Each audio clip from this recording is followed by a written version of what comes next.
PV. അൻവറിന്റെ രാഷ്ട്രീയ നീക്കങ്ങൾ തന്നെയാണ് വലിയ ചർച്ചയാകുന്നത്. അറസ്റ്റിന് ശേഷം ജയിൽവാസത്തിന് ശേഷം തിരിച്ചെത്തിയ പി.വി. അൻവർ കൂടുതൽ കരുത്തനായിട്ടുണ്ടോ? UDF പ്രവേശനവുമായി ബന്ധപ്പെട്ട ചർച്ചകൾക്കിടെ ഇന്നിപ്പോൾ അൻവർ പാണക്കാട്ടെത്തുന്നതാണ് നമ്മൾ കണ്ടത്. മുബഷീർ പി. അക്ബർ ഉണ്ട് വിശദാംശങ്ങളുമായി. മുബഷീർ, ഇതിൽ രാഷ്ട്രീയമില്ല കൂടിക്കാഴ്ചയിൽ എന്ന് പറയുമ്പോൾ പോലും ഇരു കൈയും നീട്ടിയാണ് പാണക്കാട് അൻവറിന് സ്വീകരണം ലഭിച്ചത്. വലിയ രീതിയിലുള്ള ചർച്ചകളൊക്കെ നടന്നു എന്ന് തന്നെയാണ് നമ്മൾ മനസ്സിലാക്കുന്നത് മുന്നണിക്കകത്ത്. അതിൽ ഒരു ഉറപ്പിക്കൽ ആണ് ഇന്നത്തെ പാണക്കാട്ടെ സന്ദർശനം എന്ന് തന്നെ വിലയിരുത്തേണ്ടി വരുമല്ലേ? തീർച്ചയായും അങ്ങനെ തന്നെ പറയേണ്ടി വരും വിനീത. UDF തന്നെ സ്വീകരിച്ചിട്ടില്ലെങ്കിലും UDF-നോടൊപ്പം വിശേഷം പ്രതിപക്ഷത്തോടൊപ്പം താൻ ഉണ്ടാകുമെന്ന് ആവർത്തിച്ച് പ്രഖ്യാപിച്ച പി.വി. അൻവർ മാധ്യമങ്ങളെ കണ്ടതിനു ശേഷമാണ് ഇന്ന് UDF-ലെ തന്നെ പ്രധാനപ്പെട്ട ഘടകകക്ഷിയായിട്ടുള്ള മുസ്ലിം ലീഗ് നേതാക്കളുടെ വസതിയിലേക്ക് നേരിട്ടെത്തിയ ഒരു നേതാക്കളെയൊക്കെ തന്നെ സന്ദർശിച്ചത്. ആദ്യഘട്ടത്തിൽ ലീഗിന്റെ സംസ്ഥാന പ്രസിഡന്റ് കൂടിയായിട്ടുള്ള പാണക്കാട് സാദിഖ് അലി ശിഹാബ് തങ്ങളെ കാണുന്നതിന് വേണ്ടിയാണ് അദ്ദേഹം അവിടെ എത്തിയത്.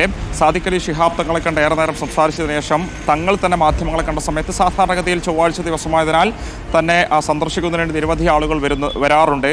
അതിൻ്റെ ഭാഗമായിട്ട് കൂടി വേണം അൻവർ ഇന്ന് വന്നത് എന്നുള്ളതാണ് മനസ്സിലാക്കാൻ. രാഷ്ട്രീയപരമായ ഒരു കാര്യങ്ങളും ചർച്ച ചെയ്തിട്ടില്ല.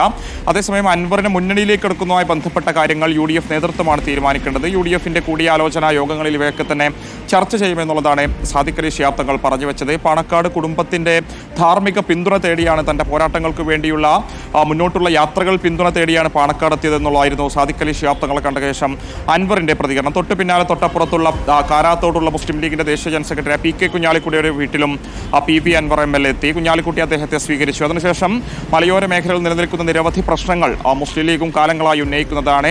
വനഭേദഗതി നിയമം ഉൾപ്പെടെയുള്ള കാര്യങ്ങളിൽ കൃത്യമായ ഇടപെടൽ മുസ്ലിം ലീഗ് കാലങ്ങളായി നടത്തിക്കൊണ്ടിരിക്കുന്നത്. സ്വാഭാവികമായിട്ടും സമാനമായ ഒരു ആവശ്യം തന്നെയാണ് അൻവറും ഉന്നയിച്ചിട്ടുള്ളത്. അൻവറിൻ്റെ ഒരു ആവശ്യങ്ങൾക്കൊക്കെ തന്നെ മുസ്ലിം ലീഗിൻ്റെ പിന്തുണയുണ്ട്. അതേസമയം രാഷ്ട്രീയ പ്രവേശനം, മുന്നണി പ്രവേശനവുമായി ബന്ധപ്പെട്ട കാര്യങ്ങളിലൊക്കെ തന്നെ UDF നേതൃത്വം തീരുമാനമെടുക്കും. അക്കാര്യങ്ങളൊക്കെ തന്നെ വരാൻ പോകുന്ന UDF യോഗത്തിൽ ചർച്ച ചെയ്യുമെന്നുള്ളതാണ് P.K. കുഞ്ഞാലിക്കുട്ടിയും വ്യക്തമാക്കിയിരിക്കുന്നത്. ഈ ഒരു കൂടിക്കാഴ്ചയിലൊന്നും തന്നെ രാഷ്ട്രീയം ചർച്ച ചെയ്തില്ല എന്നുള്ളത് ഒരേസമയം ലീഗിന്റെ നേതാക്കളും അതോടൊപ്പം തന്നെ പി.വി. അൻവറും വ്യക്തമാക്കുമ്പോഴും അൻവറിന്റെ UDF മുന്നണി പ്രവേശനത്തിലേക്കുള്ള ആദ്യ പടിയായിട്ട് കൂടി വേണം ഈ ഒരു സന്ദർശനങ്ങളെ കണക്കാക്കാം എന്നുള്ളതാണ് ഏറ്റവും പ്രധാനപ്പെട്ട കാര്യം. എന്തായാലും അനൗദ്യോഗികമായി തന്നെ അൻവറിനെ UDF-ലേക്ക് ക്ഷണിച്ചു എന്ന രീതിയിലുള്ള പ്രതികരണങ്ങളൊക്കെ തന്നെ പുറത്തു വന്നുകൊണ്ടിരിക്കുന്ന ഒരു സാഹചര്യത്തിൽ കൂടിയാണ് അൻവറിന്റെ ഈ ഒരു സന്ദർശനം ശ്രദ്ധേയമാകുന്നത്. അതുകൊണ്ട് തന്നെ ഈ വരാൻ പോകുന്ന ദിവസങ്ങളിൽ എന്ത് തരത്തിലുള്ള നീക്കങ്ങളാകും അൻവറിൽ നിന്ന് ഉണ്ടാകുക എന്നുള്ളതാണ് രാഷ്ട്രീയ കേരളം ഉറ്റുനോക്കുന്നത്. വിനീത.